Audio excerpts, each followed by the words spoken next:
I only get to tell my side of the story that I've been holding on to. I don't know, it was very stressful because I couldn't get my point across and I had to just sit there and let people call me a scammer, a crook. You got paid for promoting it, or? Just promoting it and putting all the work into it, like the videos and stuff that I'd do for him to post. That's what I got paid for.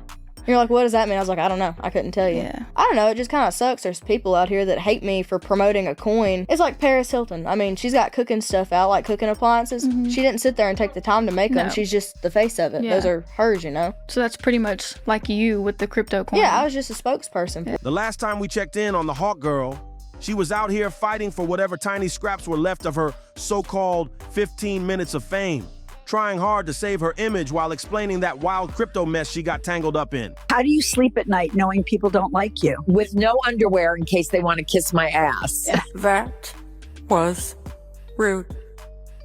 That was pretty fucking rude. She tried brushing it off by saying, "Oh, how was I supposed to know? I'm just a dumb little girl," which had everyone staring at the screen like, seriously? She acted like she had no clue what was going on, even though people kept pointing out that her name was tied to that sketchy coin from day one. Ever since she dropped that excuse, her YouTube channel has basically turned into a digital ghost town. No uploads, no energy, no comeback hustle, just silent air, like the whole vibe evaporated overnight. It's like she dipped without dipping. Oh, you motherfucker. I just got RKO'd. Whee! Ow! Oh! Oh! They fucked me up. Run! Oh! Oh! Let me get a gun first. Fuck! Ah! He was nasty. I don't know who the fuck just shot me, but he was cold. He was damn good. If you were a gun, where would you be? Nobody. Nar! Yo, I can't catch a fucking break. Oh! Leaving behind a page that looks abandoned, dusty, and waiting for someone to turn the lights back on. Now that her YouTube presence is lifeless, most of her online action has moved over to Instagram, where she's constantly posting stories about how the backlash won't stop coming after her hot coin drama. Every trip to her IG feels like stepping into another episode of her crying, venting, or explaining the same chaos all over again. She keeps insisting the internet is being too harsh, especially after people started calling her out for pushing what many believe was a shady coin project. Instead of clearing things up in a strong way, she keeps sliding into emotional posts that make the whole situation look even more chaotic than it already was. I got dragged right back into the whole Hawkmania mess after seeing this one tweet blow up online, and it totally caught my attention. The tweet said, "The Hawk Tuah Girl is currently streaming to 9 people." I'm Suckers get licked every day. Every day. Maybe it's me. It's true. I'm like, hey, if you want to pay me. That's your money. I can't stop you, man. And the way it spread had everyone talking like something major was going on. It was wild seeing how fast it moved because it made people wonder what happened to her energy, her fame, and that big audience she used to brag about. So I pulled up her channel to see what this mystery live stream was actually looking like, just to understand why the tweet had the entire timeline clowning. And wow, the moment the stream loaded, it was clear the whole vibe wasn't what she wanted people to see. She was just sitting there, playing games in the most unpolished way, missing easy moves, and zoning out like she wasn't even trying to keep the show alive. When she was in high school, it even says her name in the bottom of her dancing. I saw the date on the video was 2022, and I was like, no way she's the same age as me. And this isn't a video from like the past either, because it was using a sound that was like trending during that time. So this had me perplexed, because I was like, I thought she was way older, so I checked her age, I looked it up, and she's 22, bro. Like, she's a year and a half older than me. If you're born in July of 02, you should not be graduating in 2022. That's like class of 2020. So the Hawk Tuah Girl is a super senior, bro. The gameplay felt messy, slow, and all over the place. Almost like she was forcing herself to stream even though her energy wasn't in it. The chat was even more awkward because nobody was really talking except a couple of simps dropping random compliments with no real conversation happening. It felt like everyone else dipped, leaving only the same handful of people who hype her no matter what.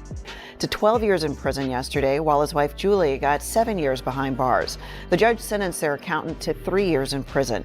The couple, known for their show Chrisley Knows Best, were found guilty earlier this year of defrauding banks and the IRS out of millions of dollars, all to fund a lavish lifestyle. Making the whole stream look even more empty. The entire situation had this strange, quiet tension that made the stream feel way more uncomfortable than she probably realized. Honestly, it's no shock at all that her stream turned out this week, especially after that podcast she jumped on where she tried to hype up the launch of her big streaming career. She talked about it like she was dropping some massive industry secret, acting as if someone from her team would flip out if she leaked the news too early. The way she built it up made it sound like she had some next level setup coming. Started doing appearances. We done that. Let's see. What else did we do? We did a bunch of shit. Last year was packed. Like, I didn't even have a summer hardly last year. And then it just kept getting busier. And then we ended up starting a podcast, and that's where everything kind of like started straightening out. But the reality was way more awkward than she probably expected. On that same podcast, she straight up admitted she barely understands how streaming works in the first place. She sounded confused about basic things like settings, equipment, and even how chat interactions usually go. It was like watching someone pretend they're stepping into a new world with confidence, while at the same time openly saying they don't know anything about that world at all. That mix of confidence and confusion made the whole announcement feel even more strange. It really came across like she wasn't starting streaming because she loved it or wanted to build a community. And obviously with the whole coin fiasco, that was a hot ass mess. Let me just tell you. And I've learned that's something I hate that it happened, and I hate the people that got affected by it, but that's something I needed to like open my eyes a little bit. You gotta be so careful with what you put your name on. I'm too much of a dumbass to run anything like that, so. But I've never heard anything good about that, Bitcoin, or anything on the stock market. I don't know. I'm a girl. I don't know nothing about that shit. Bitcoin is like huge. Exactly, and I don't know anything about it. But because she heard there's serious money involved, she kept hinting that streaming looked like a fast way to make cash, which instantly reminded people of the exact issue she ran into with that crypto situation. The mindset felt way too similar, jumping into something without understanding it, all because there might be money at the end. The whole thing gave off the vibe that she was chasing another quick lane without thinking about how messy it could get. So basically, it looks like anytime someone pitches Hawk a new idea, she jumps in without doing even the smallest bit of homework on what she's getting herself into. She skips the research, skips the basics, skips the reality check, and that's exactly how she wrecked her own online reputation in the first place. It's wild seeing her repeat the same pattern like she's walking in circles with her eyes closed, hoping this time it magically works out. It's honestly unbelievable how someone can be handed a luxury lifestyle on a silver platter and still fumble it this hard just by being extremely lazy with the details. Most people would treasure that kind of opportunity, but she treats it like it's nothing, acting like every blessing will just refill itself no matter how messy her choices get. Watching her glide past responsibilities while things fall apart behind her is something you don't see every day, and it leaves people confused about how she doesn't notice the damage stacking up. During that interview, she even mentioned that before all this fame hit her, she was making $400 a week working in a factory.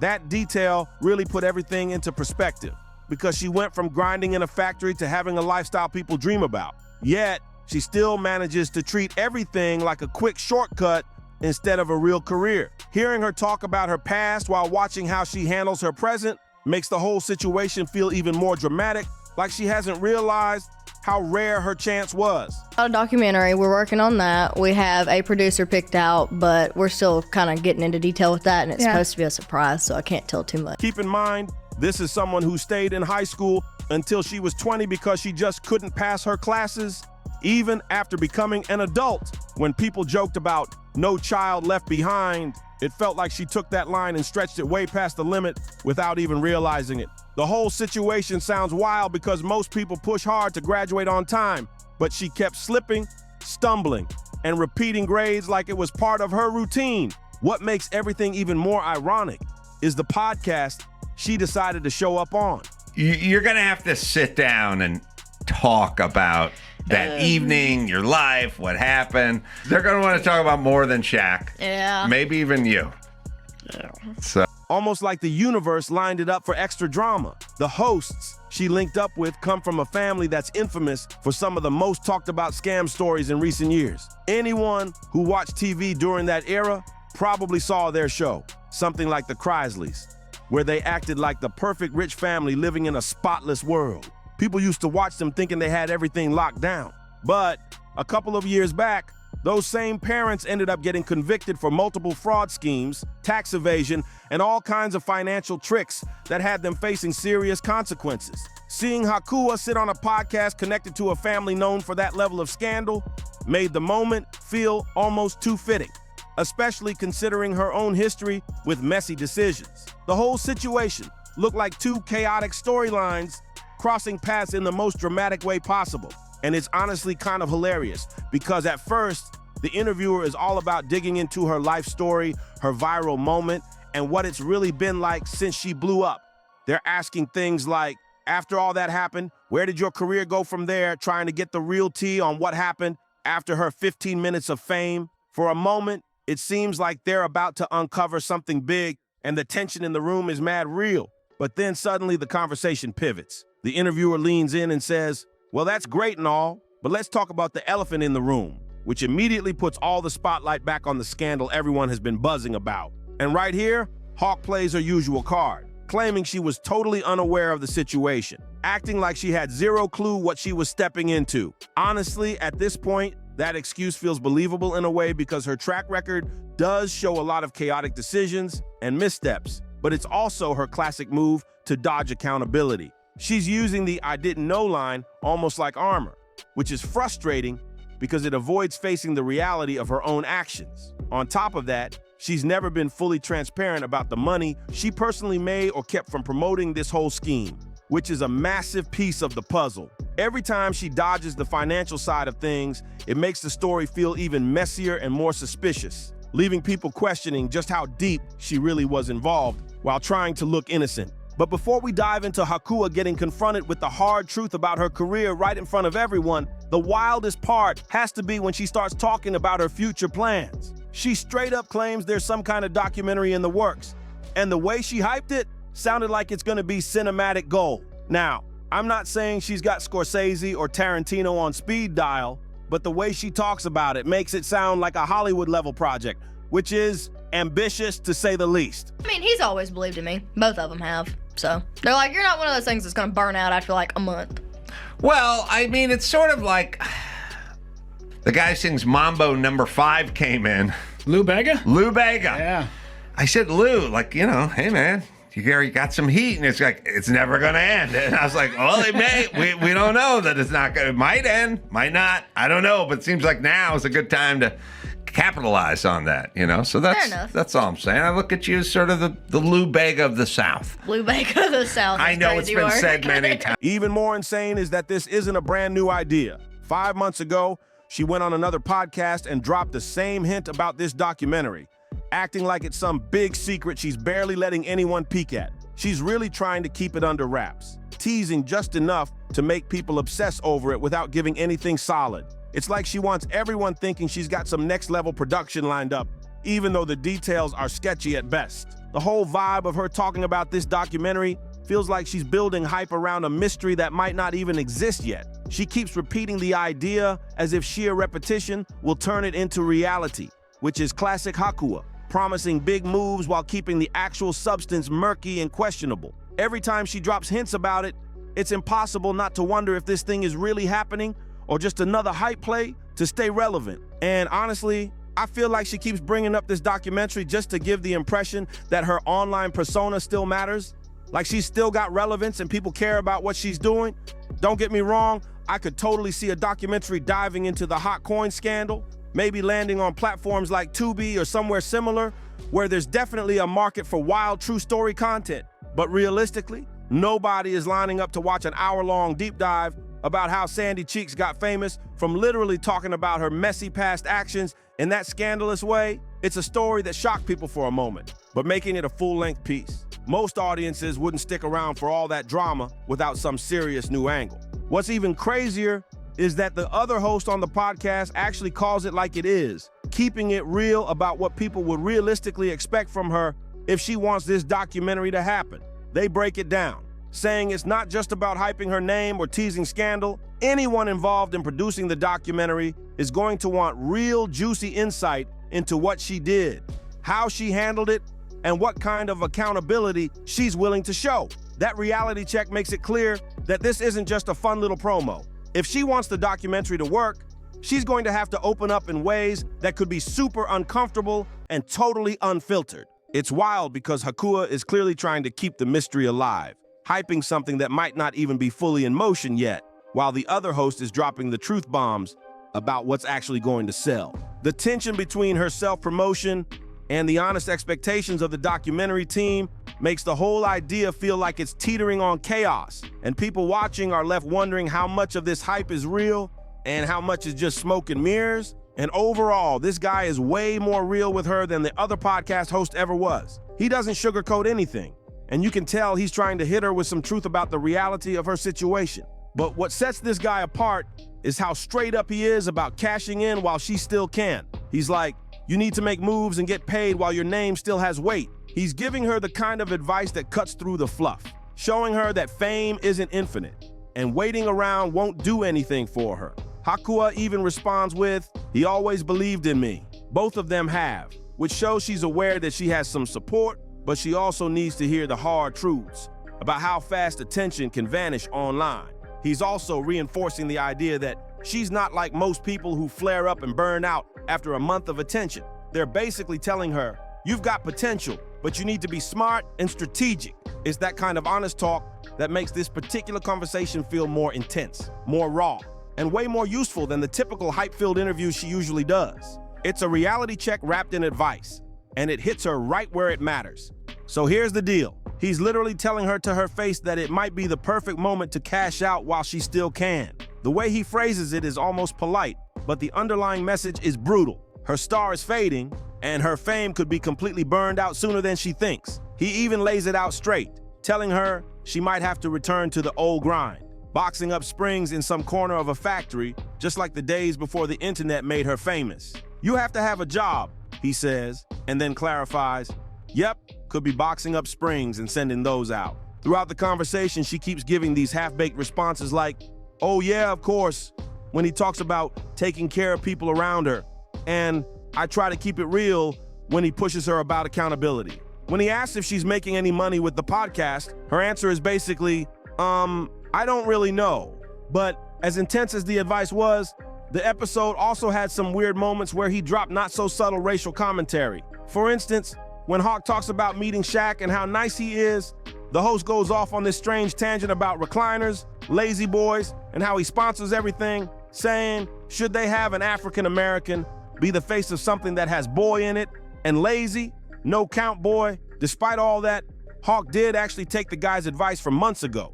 She cashed out on the Gooners and has now paywalled pictures of herself for $40 a pop. And let's be honest, anyone spending $40 to see a single Hawk Tuah pic might be one of the most painfully desperate fans on the planet. Of course, some haters are salty about how she became famous, but the reality is, it's not her fault. She didn't ask for viral fame, but if life hands you fame for seemingly nothing, why not roll with it? On top of that, she's actually a cool, down-to-earth chick. She's just a country girl at heart, precious and harmless, trying to make the most out of a situation she was never fully equipped to handle. Bless her heart, she's doing the best she can with her limited brain cells. After taking all this Hawkmania in, it really feels like she wasn't smart enough to handle the sudden power and influence that came with fame. And whoever is running her career, still pushing her through different ventures and projects, is probably doing her more harm than good. Instead of guiding her, they're letting her float from one chaotic scheme to the next, building hype without substance, which could end up burning her out even faster. The whole saga is a mix of comedy, chaos, and tragedy, a cautionary tale about fame, naivety, and the wild world of internet stardom. So yeah, Hawk can come off as super arrogant at times, and let's be real, she's often completely ignorant about the chaos she keeps getting into. But honestly, I think it's time to put her story to rest, at least for now. We all know how much she loves her sleep, and honestly, that might be the only thing she's consistently good at. Anyway, I'm heading off to bed, but I want to hear from you guys. Drop your thoughts on this latest Hawk update down in the comments, because I know you've got opinions, and I want to see them. Did she finally take some accountability, or is she still stumbling through all of this mess? And as always, thank you so much for watching today's video. Don't forget to hit that like button, leave a comment, and of course, make sure to subscribe, share, and smash that notification bell so you don't miss any of the latest celebrity chaos we're diving into.